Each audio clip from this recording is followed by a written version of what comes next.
The hotel was dying, and like all dying things, it exhaled its decay slowly, all around itself.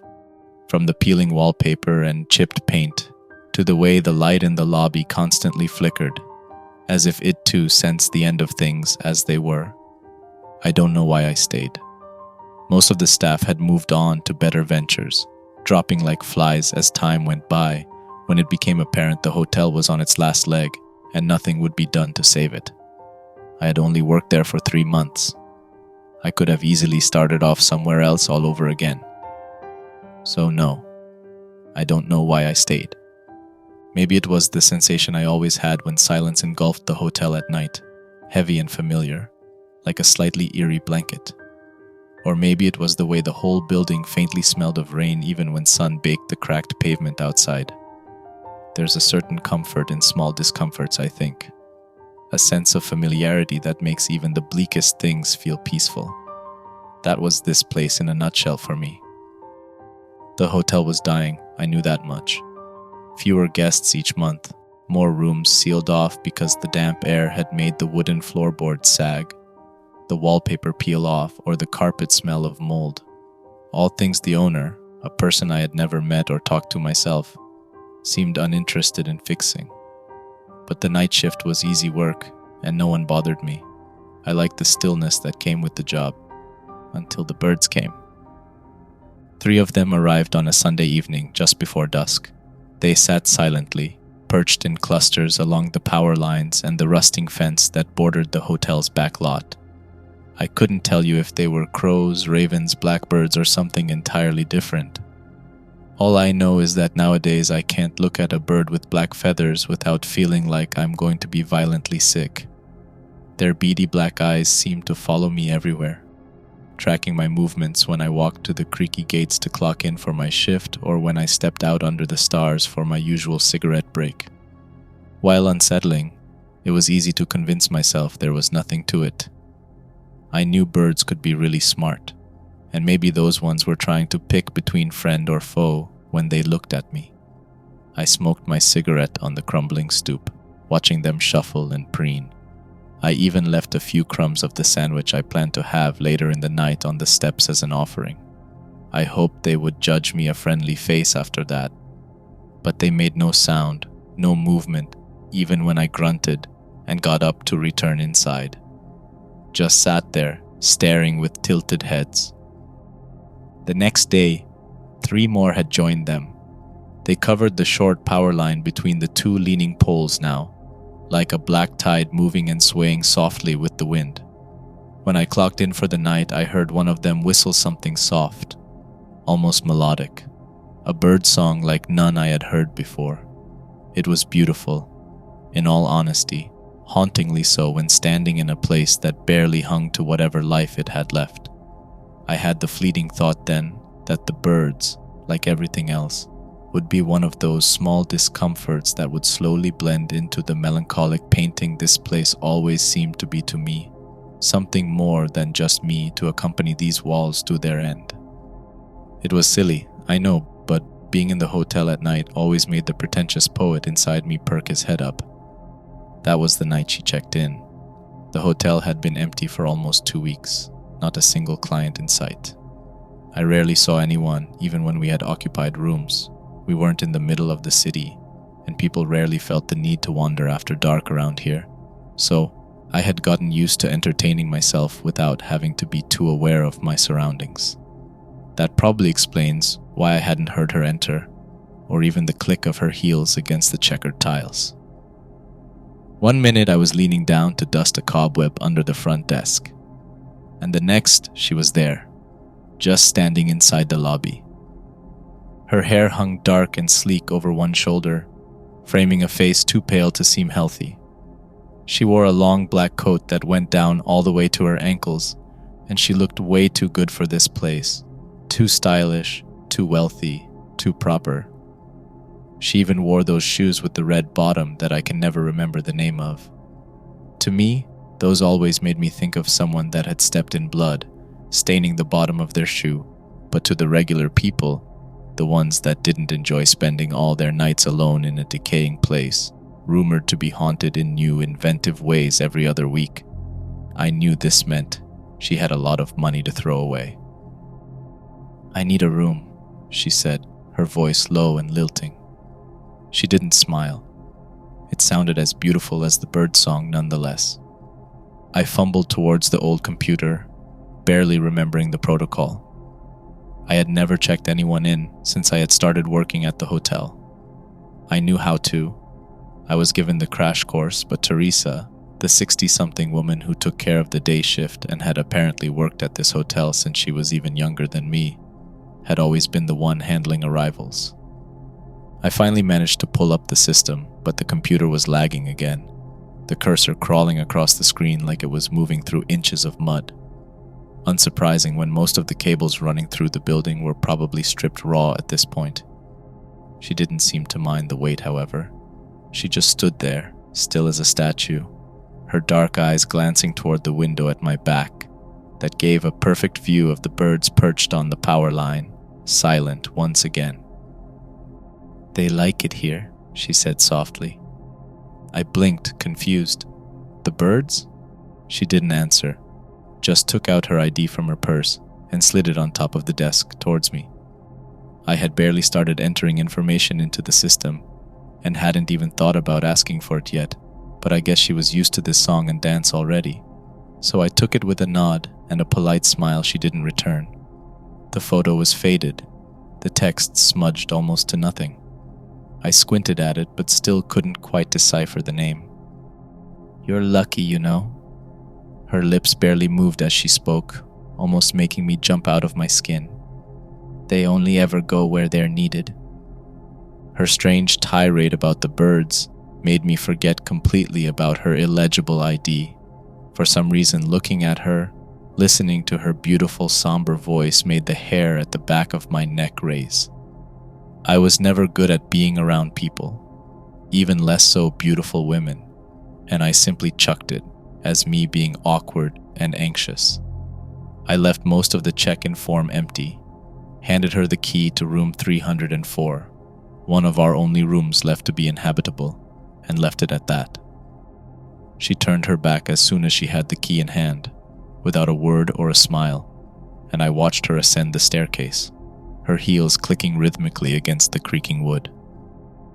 This was the last peaceful night I remember spending at the hotel, the last night where everything felt quiet and still, as I had learned to love them, before the scratching started and my night shift turned nightmarish. It started the next evening, quiet but all too noticeable when you are as used as I was to the complete silence of the place. It seemed to come from the walls behind the front desk, faint at first like a loose branch dragging against the siding. There was no way a branch could make any noise noticeable from the inside with how thick the walls of the building were. Plus, there were no trees that close to the outer walls to begin with, but the scratch was quickly getting on my nerves, so I stepped outside to check nonetheless. All I saw were even more birds than the night before, some of them forced to perch on the gutter lining the roof, barely holding itself together under the added weight, because the power cable had become too crowded. I went back inside, trying to focus on the hum of the vending machine instead of the sound creeping through the walls. The scratching grew louder as the hours dragged on, moving now, above me, then below, then behind the desk again. It felt like something burrowing, clawing its way up and down the floors from inside the walls themselves. It was unnerving. Like I said, I had gotten accustomed to the silence. I had learned to love it even, so any sound disturbing that peace would have felt foreign to me in the dead of night. But this one, even more so. It was insidious, creeping. It made me uneasy regardless of what caused it. And despite the state of the hotel, uneasy was the one feeling I had never felt during my shifts before. I sat there for hours, humming to myself to try and drown the infernal noise. I didn't see the woman in 304 coming back from errands or climbing down to complain about the scratching and, unsurprisingly, didn't check in any new client either. When my shift neared its end, for the first time in the last few months, I was more than happy to see the first ray of sunlight filter through the stained glass above the double doors. My nerves were raw, and my ears kept ringing with phantom noises, even after I had walked out. When Teresa met me at the entrance to start the day shift, I told her about the scratching. She laughed, said the rats were probably getting bold again. But even though I didn't know the woman very well, something about her wide smile felt forced, empty of the amusement she displayed. Like she didn't quite believe what she was saying either. I don't know if, one way or another, Teresa knew what was about to happen before I did. I never tried to find her to ask afterwards, but thinking back on it now, I wouldn't be surprised. The woman stayed in room 304 for 3 days. I never saw her leave. I only knew she was still there because the system hadn't been updated with her departure, and strangely enough, because I could occasionally catch the faint smell of her perfume drifting down the staircase at the start of my shifts. Something sharp and floral, like jasmine left too long in water. An enjoyable smell until you tried to pay too close attention to it, catching the hints of wrongness that accompanied it. The birds had multiplied, a little more of them joining their brethren each day. They had to scatter all over the place to even find space to perch now, between the power line, the window sills, the gutter lining the roof, and one of them even finding its spot on the roof of the lone abandoned car in front of the building that had been there for as long as I could remember. I had tried as hard as I could, and for as long as I could, to ignore it. Nature was weird that way, and birds liked to perch on things, forming groups during their migration, or so I had learned after a night of furious Googling on the subject. But there was something not right about so many similar birds showing up at the same time when I had rarely seen more than a few of them croak and pass by until then. I knew blackbirds were seen as an omen, a warning of death. The internet, again, had told me so. Some small, whimsical part of my brain wanted to believe they had come to see the hotel die, to sing that bird song of theirs at its funeral, to celebrate the life well lived of a building that had stood the test of time for generations, before finally caving in under its old age. But even birds weren't that smart, and spending too long trying to figure out exactly led and kept them here, made me more paranoid and uneasy by the second. The intermittent scratching, of course, didn't help. And then there was the blood. I was taking the stairs up to the second floor for my daily, though usually useless, scan of the corridors and empty rooms, when I saw the first smear of it, just at the edge of the handrail. At first, I thought it was rust. Hints of it had appeared on almost every metallic surface at this point, but it streaked wetly when I swiped my thumb across it, painting my skin in a small red smudge. I wiped it on my jeans and kept climbing, concerned. It wasn't my blood, and Teresa looked perfectly fine when I saw her at dusk. Not cuts, bruises, or bandages. Unless we had squatters, it was pretty easy to deduce it was the blood of the woman in 304. But I didn't want to jump to conclusion, so I kept looking at the handrail as I climbed, searching for more drops of it against the railing. By the time I reached the third floor, I had found 3 more smears of blood. Walking down the corridor leading to 304, the smell became unmistakable. The signature jasmine I had learned to equate to her, mixed with a coppery scent that made my tongue go dry and my stomach turn. People can say they don't know the odor of blood, but the truth of the matter is, when faced with it, it becomes instantly second nature to recognize it. I hurriedly knocked, suddenly worried that something might have happened to the stranger. I hadn't seen much blood at all, but the smell of it had me in knots. "Ma'am?" My voice shook. "Are you okay?" No answer. The door wasn't locked. I didn't like the idea of entering without permission, but it felt safer to get reprimanded for it than to let someone bleed out when I could have prevented it at the time. I knew I was overreacting, but things had turned from weird to weirder too fast in the span of a few days, and my mind struggled to keep a grip on reality. I tilted the doorknob.